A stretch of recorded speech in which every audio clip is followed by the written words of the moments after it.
শাকিব খান সম্পর্কে কয়েকটি অবাক করা তথ্য যা আপনি জানতেন না। ঢাকাই সিনেমার জনপ্রিয় নায়ক এবং অভিনেতা শাকিব খান প্রায় দেড় যুগেরও বেশি সময় ধরে বাংলা সিনেমায় অভিনয় করছেন তিনি।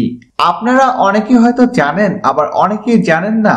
যারা জানেন না তাদের বলছি, আমরা যাকে শাকিব খান নামে চিনি তার আসল নাম মাসুদ রানা। শাকিব খানের জন্মস্থান নিয়ে অনেকেই অনেক কথা বলেন। কেউ বলেন শাকিব খান ঢাকায় জন্মগ্রহণ করেছেন, আবার কেউ কেউ বলেন শাকিব খান ফরিদপুরে জন্মগ্রহণ করেছেন। কিন্তু সত্যি হলো এই যে শাকিব খান ঢাকার নারায়ণগঞ্জে জন্মগ্রহণ করেছেন। শাকিব খান সবসময় মিডিয়ার সামনে থাকলেও তিনি কখনোই তার বাবা মাকে মিডিয়ার সামনে আনেন না, সেই জন্য তার বাবা মাকে তেমন কেউ চিনেন না। শাকিব খানের বাবার নাম আব্দুর রব এবং মায়ের নাম নূরজাহান। শাকিব খানের আসল উচ্চতা কত সেটা নিয়ে অনেকের মনে রয়েছে অনেক রকমের প্রশ্ন। শাকিব খানের আসল উচ্চতা হলো 6 ফুট 2 ইঞ্চি।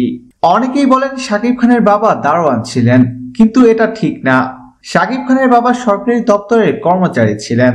শাকিব খান আজ বাংলাদেশের সর্বাধিক জনপ্রিয় নায়ক, কিন্তু একসময় তার ইচ্ছে ছিল তিনি বড় হয়ে ইঞ্জিনিয়ার হবেন। প্রিয় দর্শক, ধন্যবাদ ভিডিওটি দেখার জন্য।